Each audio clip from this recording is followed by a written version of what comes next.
back at it once again. Because it's Friday, and what happens on Friday, it's a secret, but between you and me, and maybe Flame, it still is Fridays. What are we doing today, man? Today we're looking at ranged predictions for Mythic Plus. Now, I know what you're thinking. You already did the 9.2 predictions. Like, okay, fair enough. It was like a more general video about the overall performance. This is more specific. We kind of looked a little bit more on how like specs are now and how they're going to be with the new tier sets. Obviously, not everything is set in stone, but we kept getting questions about, oh, is this for raids or is this for dungeons? Is this for raids or is this for dungeons? And we thought, all right, fine. We're gonna do one specific for dungeons, and again, you know, everything else will follow suit. And we're gonna be looking at how they actually act in dungeons with all that we know so far, because there's constant changes still, even with the patch 5 days away from being released. Yeah, we only have like the tier set information plus a bunch of PTR testing to work with and a couple of thoughts from the theory crafters. So it is speculative. It is highly possible that this will not be the case, but based on what we have currently, we're going to go in it. But before that, you know what we do sometimes when we don't play World of Warcraft and look for meta specs and tier lists and all of that shit? We blame our teammates for playing shit in League of Legends. Oh, no. I'm kidding. Listen. We do have a second channel, and that's game-based, and we do play a lot of the games. More recently, a little bit more into League of Legends. But we do have opinion pieces and all of that stuff. So if you like to see some other types of gaming, and of course with these two mugs on the videos, then you definitely should check our game-based channel, which is down below. Listen, you want to look at those League of Legends games we two have, because they're fun, and it's really cool to like capture the process of progressing and getting better at the game. The first episode is shit, but we win. The second episode is pretty good, I would say. It's a little bit better. It's, let's say, there's a reason why the video is short. Yeah, exactly. So if you enjoy different type of content, different types of games or whatever, go check out Game Pass, link in the description, but only after you watch the video, because if you do it now, it will fuck it up for us, okay? I love you. Okay, let's go on the Affliction Warlock. Okay. Babe. It's gonna have Affliction is looking okay. I mean, it's still a very high consistent AoE damage dealing spec with Sow the Seed, so it's kind of, you know, reliable at the very least. There is like a couple of issues that at least some of the community has with Affliction. I can definitely see why. That is that the double legendaries don't give it a lot of options, at least in terms of AoE. Yeah, so it's a little bit wonky. Although the tier set as well, I mean, you extend the dots, but then again, I have a personal problem with extending dots in AoE in a meta where Blizzard has constantly kind of hammered down on dots. Yeah. So I'm not 100% sure how much power it will bring.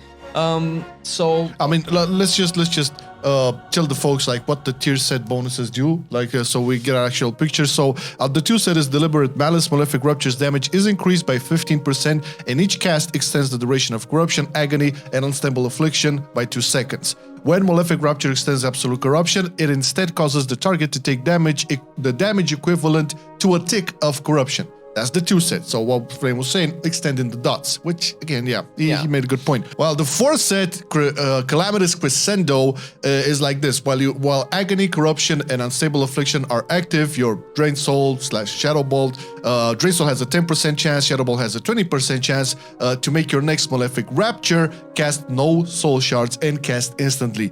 This is all not really AoE. It's really good single target, I feel. Yes, I mean we can talk about numbers, but numbers notwithstanding, the mechanic in and of itself is supposed to kind of work towards single target, because honestly, how often are you going to like keep up a lot of dots in AoE? You're just gonna spam sow the seeds.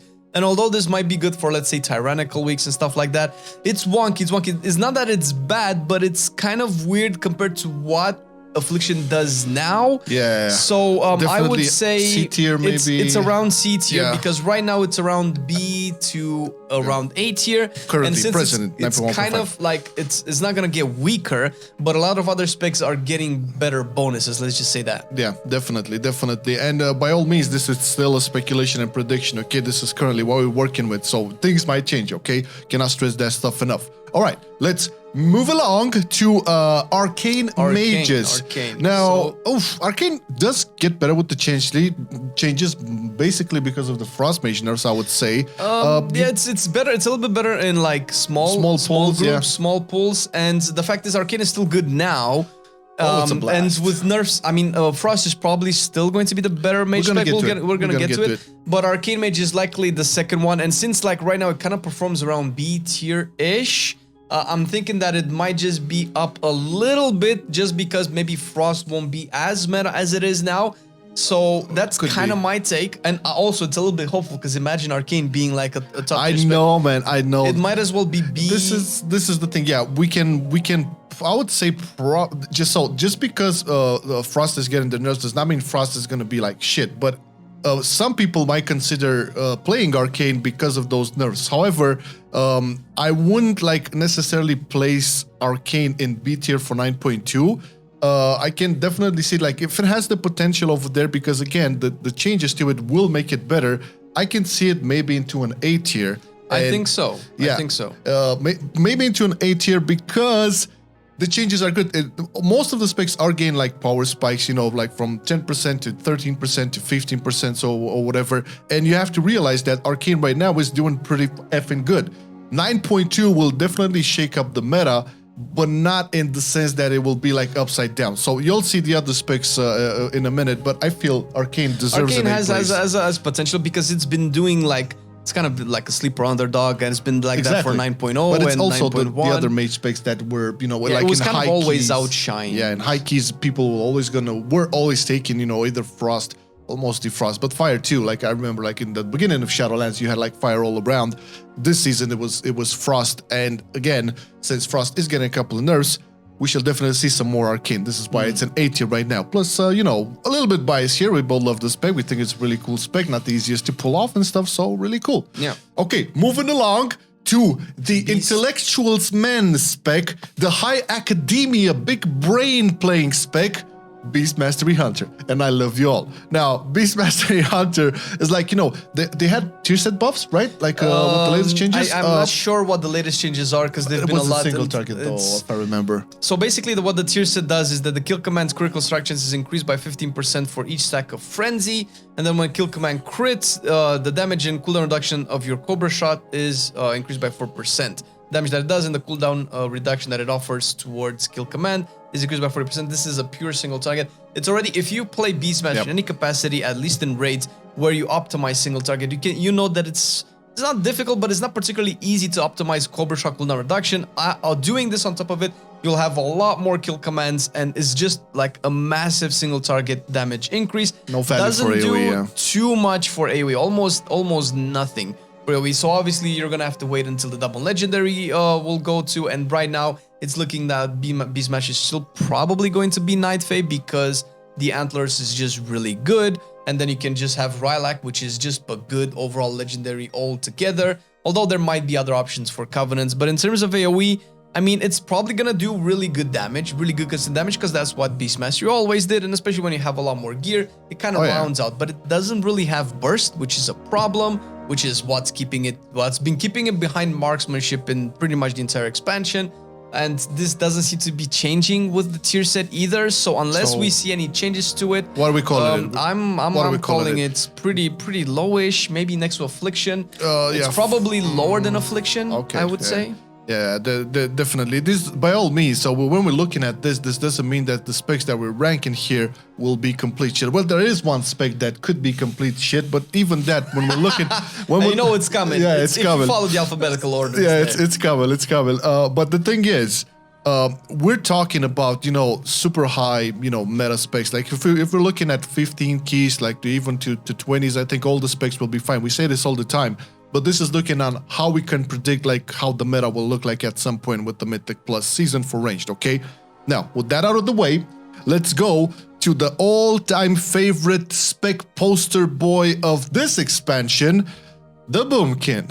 It's an abomination. No, I love it, man. It's my favorite owl chicken looking like, you know, KFC finger licking good fat fuck laser spacey. Yeah, lunar eclipses and all of that. Starfire all around, then yeah, frenzy. Boomkins. So this is going to be interesting to rank because Boomkins have been nerfed, but also the Kyrian Covenant got nerfed. So initially we thought that Boomkins will remain more or less in the spectrum of what was it, the Ventirs? What was it? Well, that was Ventir. Ventir would have been like super high keys, a really good single target because you cannot really play at least now. You cannot really play Ventir in low keys. The pack doesn't live long enough for you to pull up good Ravage Frenzy numbers. So a couple of things changed for Boomkin. First of all, the tier set, basically the 2-piece Celestial Pillar. When you enter the Lunar Eclipse, you create a Fury of Elune at 25% effectiveness that follows your current target for 8 seconds. This will, of course, deal damage and generate astral power. Now we're getting to the 4-piece, and while you are inside the Eclipse, the cost of Star Spurge and Starfall is reduced by 20%, which is yet another issue that we're going to get to eventually. And this pretty much compiles the, let's say, counter-argument that I have with Boomkin, because up until now, in AoE at the very least, your Starfall has been such a DPS, not necessarily lost, but such a low priority in your DPS when it comes to consuming your astral power that even if you had max astral power, you'll still spam Starfires in AoE because it just deals more damage. Since Starfall has a cooldown, it does not stack. You cannot spam Star Surges. It's still better to do Starfire since that is actual AoE damage. And the tier set doesn't help with that. It actually makes it, from that perspective, worse because it just gives you way more astral power.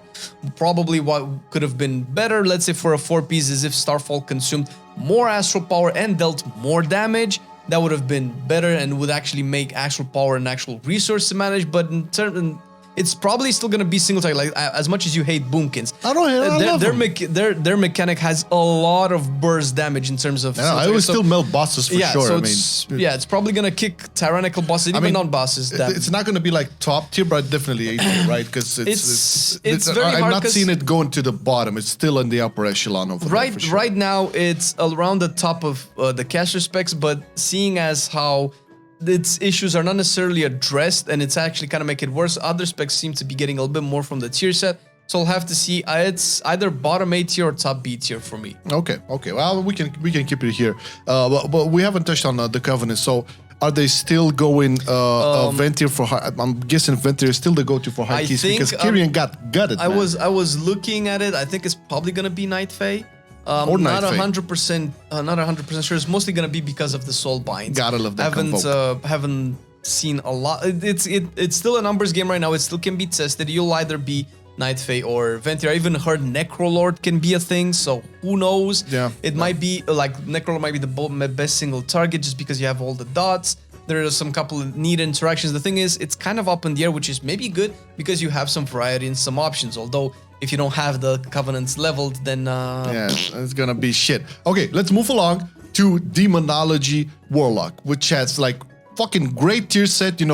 Solid damage, all of that. Like it kind of like it looks similar to Affliction when it comes to like the overall performance. But let's check out the tier set first. For yeah, Demo. So Affliction right now is actually pretty good.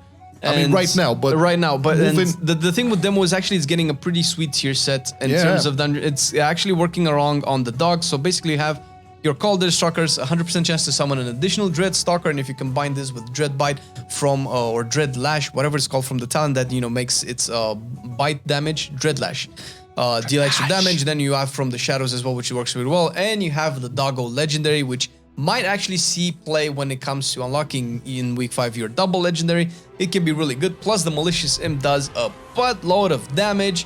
It's actually really good as opposed to like other specs we've talked about so far. This is actually looking decent enough for Mythic Plus where I can see Demo outperforming Affliction.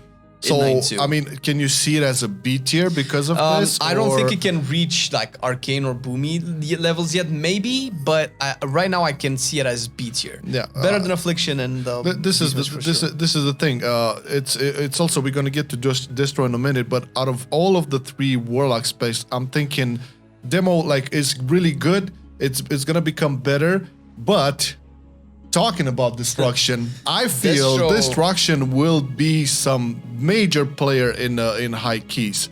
I know we talked with Shelly and Kalamazi and all of that, and we're gonna look at the tier set as well. It's basically there's like huge AoE potential over there once the double legendaries are on and the tier set there. So after that phase, you can probably see not Affliction, Destro ranking really high just because of the AoE.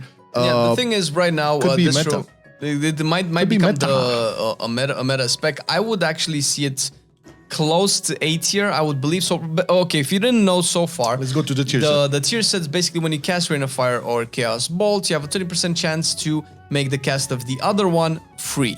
So you're gonna be spamming them all around. Hello. Now, also, when you cast one of those free versions of either Rain of Fire or Chaos Bolt, you summon an Infernal, or it's called a Blasphemy, that will basically deal all the infernal things, basically generate you a lot of soul shard fragments, deal AoE damage. Then you can spam and I think I was testing on the training dummy. I got about 3 out, which was during also the infernal, because you kind of need that soul shard economy to keep spending. And if you have a lot of haste, I can definitely see this working really well. And sure. Obviously, if you're fighting a big pack, you pop a Cataclysm or whatever, you have Immolation and everything generating you soul shard fragments, then you just keep on spending them. It's a nice feedback loop, let's say, where you can like go on and go on and go on. And it's nice. It's probably going to only perform this amazingly in very high keys where you have, back-to-back pulls, back-to-back big pulls. For sure. Kind of like how Frostmage likes to play now, where you just constantly are in combat, very little downtime. I would definitely see Destro being there, so I'm excited to see Destro's in group finally. Yeah. I mean, this is the thing. Like, as opposed to now, Destro is definitely somewhere in the A tier. It's basically, so how it's gonna look. Once the new season starts, you won't see a lot of Destros like clearing a lot. But once you get past the double Legos and the full tier set, they're gonna stop cramping up. A lot of that's a big power spike. I would say it's probably better than balance. It's in front for sure. I mean, the potential is there. Again, this is speculative based on what information we have. We don't have games played or whatever, just some PTR testing. Also, and for all the longest time, a bunch of the tier sets weren't able to be tested anyway because of bugs and stuff. So that too. Yeah. Okay, now time for the Elemental Shaman. I mean, this is I think this was the hardest one to get proper information and testing out of. And basically, it's like, okay, it's in a good spot now. The tier set is right now. It's kind of like the best caster. The tier set basically gives you a lot of elementals. Let me double check this really quick. So while your elemental is out, storm or fire or whatever, your lava burst deals more damage, and you gain lava surge the proc every 8 seconds. Basically, more free meatballs. And the 4 set is when you cast lava burst, you extend the duration of your fire or storm elemental by 1.5 seconds. And if they're not active, spending your Maelstrom gives you a 20% chance to reduce its remaining cooldown by 10 seconds instead. This essentially just works into getting you more elemental uptime, whether you're going to be playing Primal Elementalist and having that Storm Elemental out with all those lightning bolts and chain lightnings and all that stuff, or Fire Elemental out and slamming meteors and stuff. It's all going to be a lot of elemental uptime. This is kind of the mechanic that in the past has seen specs really perform well because it scales well with gear. The better gear you have, the more you play into this cooldown reduction mechanic, the more uptime you have on the elementals. It's that's what I'm saying. I mean, the tier set and will just keep it relevant, like more or less, and it's not like a downgrade. It will just pump it, and it's in a good spot now. It doesn't have like super high competition, so even if we're gonna get the double Lego, that's also gonna maintain it at least in the same spot. I'm thinking still. Yeah, it's probably gonna be, I think, one of the better specs, better probably than Arcane even still. Let's put it in front of the train. I mean, it's really good right now, and everything that it's getting, it just amplifies the current position. It doesn't like switch it up like in a million different places. No, it just adds up and solidifies the thing. So it's not something that you can say, okay, the gameplay will change significantly and this might be a problem. No, it doesn't change that much. It just amplifies and solidifies. So we can see it definitely in A tier. We'll have to look for the season to start. Maybe it could be an actual S at some point. Plus, it's a Shaman, right? It's pretty good. If you don't have a Resto, you get Bloodlust, you get all the good Shaman-y goodness. All right, now for the creme de la creme here. Let's get to the other 2 specs of the mages. Starting off with fire. Right, fire. Oh man. Basically, fire is so weird, man. Fire is so weird because the tier set is so wonky. I mean, the tier set was a little bit questionable because it kind of dealt damage to you. But now with the nerf, to the change and the change to the Phoenix Flames, like the trade-off seems even less desirable. I don't know. Let's get into the tier set. So basically, the 2-piece increases the duration of your combustion by 2 seconds. It's boring. It's whatever. The 4-piece makes it so that when combustion is active, you burn 42% of your max health every 1 second, and it's causing your Fire Blast and Phoenix Flames to recharge. Initially, this was 100% faster. Now it's 50% faster, which basically normally would mean, you know, more instant things, more instant Fire Blasts during like your you combustion. would usually have as a Fire Mage. I mean, it's kind of like the style of it. If you think about the concept, that's interesting. You're burning up, right? Yeah, exactly. But the amount of health that you're losing is questionable, since, you know, I'm thinking, let's say you go into Halls of Atonement plus 24 or whatever, right? Fortified, and you fight those shard things that slam the ground, and that ticks like what, 10, 20, 30% of your HP per tick. Plus you have this on top of all that. Those kind of situations make me think like, all right, how is this actually gonna play out? They wanted to play into that high risk, high reward type thing, but it just doesn't feel that way right now, just looking at it. And the thing is, it already has huge competition with Frost Mage, and with this situation right now, even Arcane seems to be a lot more appealing than Fire, which is a bummer because, for one, I always loved Fire Mage, but I cannot not remember Season 1 of Shadowlands where you would see Fire Mages all over the fucking place. See, the thing is, it's likely that it still does really good damage, but it might not work in the proper high keys. It doesn't even have to be high keys. Let's say you're under geared and you're going to like a normal key. You'd still be hit really hard by, you know, by the HP reduction things. So it's risky, very risky, and I don't see the high reward. I personally think I should just slam it into D tier. Oh boy, maybe this will get people fired up, and maybe and then you'll get burned. Shut up. All right, let's move along to the Frost Mage. Now, Frost Mage currently, we all know it's dominant. It's like, you know, the ranged wizard you go to in high keys and low keys or whatever. First of all, we cannot not negate the massive utility of Frost Mage brings in Mythic Plus, because its slow is unbeatable. I don't think there's any other spec in the game who can deliver this amount. Trivializes a bunch of affixes. Exactly. Not on top of that, Frost has like constant super good damage. Granted, the pulls are coming, you know, as a, you know, within the rhythm, but it's big damage and it's constant and it's useful. Now in 9.2, this will only the thing is, with the tier set, you get those Comet Storm procs on your target, so that kind of addresses the single target issue to an extent. Likely not fully, because then that would just be stupid. You'd just be running three Frost Mages, but it's AoE still good. I think the Frozen Orb has been nerfed a little bit as well, which is probably what pushed Arcane a little bit higher to boot.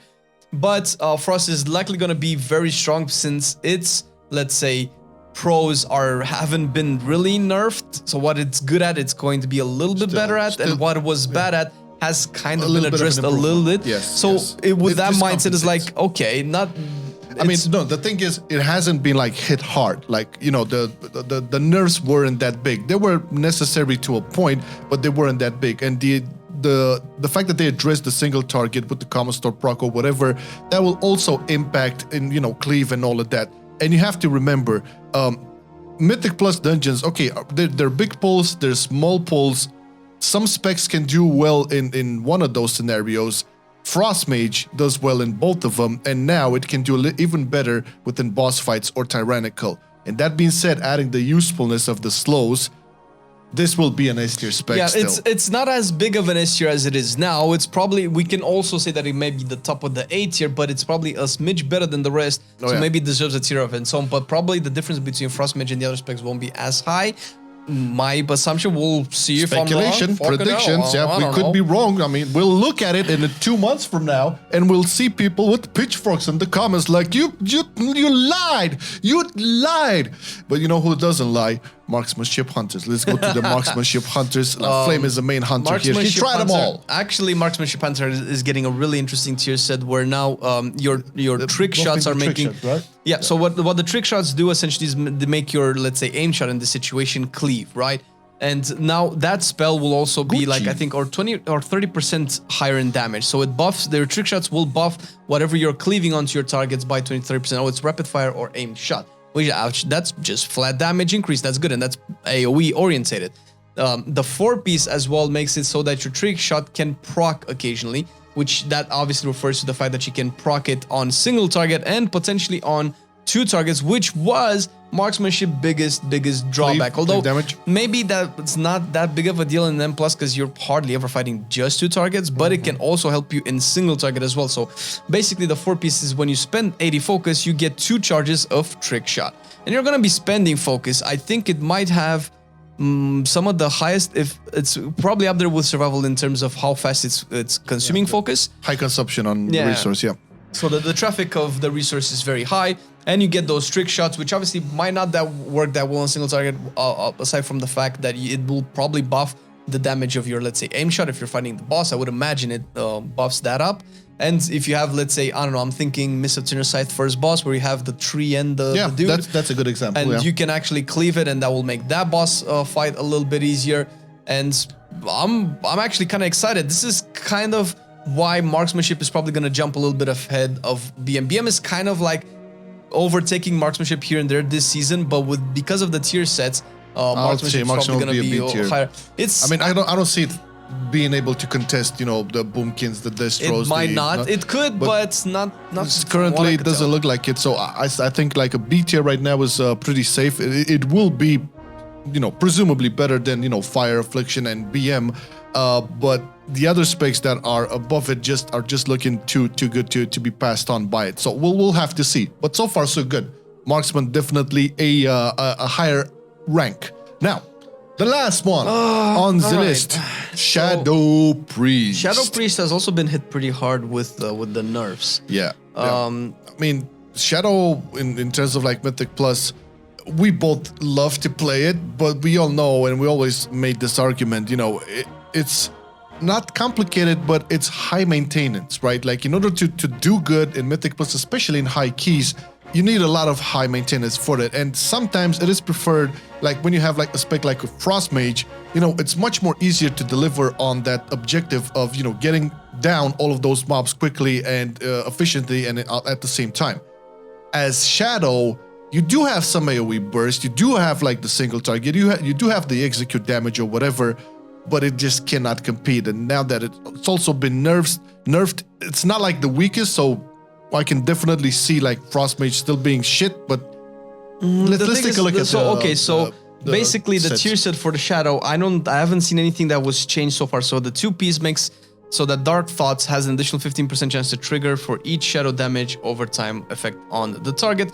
Dark Thoughts is the instant Mind Blast that you get, and the 4-piece basically consuming a Dark Thought, so casting that instant Mind Blast causes your Shadow to animate for 8 seconds, and your Shadow will follow you, dealing a bunch of damage to your target over the duration. The thing is, this has been nerfed, the damage of the Shadow has been nerfed, and also what you would have likely been playing in 9.2, aka Necrolord, and what you've probably have been playing so far in Dungeons, also Necrolord has the Pelican Man Legendary nerfed as well, which was looking to be one of the legendaries that you might have been using. This makes it a little bit weird, not to mention that tier set kind of works wonky with the Shadow Priest kit altogether, since in an ideal situation where you're optimizing your Dark Thoughts consumption, you're probably going to be casting it, during Mind Flay.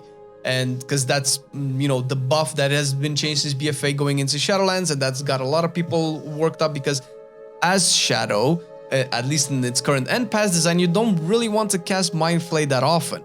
And yet they keep adding more mechanics where you want to use Mind Flay to optimize everything that you get. So it's just really wonky. Plus, they're hammering down on the damage because, granted, Shadow was doing some stupid amounts of single target damage, but here we're talking about AoE, and it feels like AoE kind of has been hit as well. It doesn't feel like they did anything to AoE to like try to bump it up. And we talked with Public about this. Okay, he did mention that the nerfs were kind of required. It hasn't been hit super hard in terms of, like, say, it still does really good single target, don't get me wrong. But right now, like, just for the Mythic Plus situations, you cannot really just take like a Shadow Priest just for the single target. There's other specs that can do single target and AoE much more efficiently and much more smoother. I think Shadow kind of is around B tier, and if we look at it, let's say compared to Marksmanship has very little downsides to the mechanics that it's getting. So I feel like in that sense, whether or not the damage profile is different, obviously Marksmanship has a different damage profile, brings different things to the kit. If we're gonna be talking about what they're getting mechanical wise, because numbers can always be tweaked, so whatever you're seeing here can be changed by just some number tweaking. With the current mechanics in mind, I feel like, let's say, marksmanship can outperform Shadow to an extent. We'll see. But this is like the final picture of our speculation / prediction for 9.2. Frost Mage. This is like, keeping it like on top and on bottom. You got your buddy, the cool guy on the left and the hot guy on the right. It's perfect, man. What happened? Perfect. This is gonna be a really interesting experiment in 2 months from now. We're gonna look back on this and see how much we nailed it or how wrong we were. And let us know what you think in the comments on based on this. I mean, what spec do you play and where do you expect to be at, like in the Mythic play season? Doesn't matter if you're pushing like really high keys or like medium to high keys. Doesn't really matter. What are you expecting now that you know, maybe the tier says what the double legendaries will work with, and hopefully this year tier list didn't really influence what main you were gonna pick. But if 9.2 changes overall changed your main opinion, what are you going to main out of this year? Is it Fire Mage? It's Fire Mage. All right, but you know what else is fire? Our Patreons, baby. They always fire because they have this passion, this drive to support our content every month, and without you guys, we couldn't have done all of the stuff that we do around here. Thank you guys so much. It means the world to us. Once again, you're supporting, the class guides, the TLFs on Fridays, the on cooldowns on Wednesday, the MON MO Cast podcast, and that's pretty much it. Plus other stuff that's coming along. So thank you so much. Listen. Tell the people who are not patrons. I mean, listen, if you've watched this and you like it and you've liked other content on our channel, you can go down below into the description and check the Patreon link, and you can check the tiers that we have. Maybe there's something there for you because you'll find like bloopers and wallpapers and all of that good stuff on the Patreon page, and check it out, see if you like it. You can go down below in the basement. Thank you for watching the video, and we'll see you next time with a brand new video and all of that jazz. Bye-bye, have a great weekend. Peace. I've been loving it then, I still love it now. Still, I play WoW. Still, I play WoW. Getting better every day, let me show you how. Cause still, I play WoW. Still, I play WoW. It's getting harder to stay, but at the end of the day, it's a guilty pleasure, so just log in and play. Whether it's classic or retail, I'ma do a /bow. Still, I play WoW.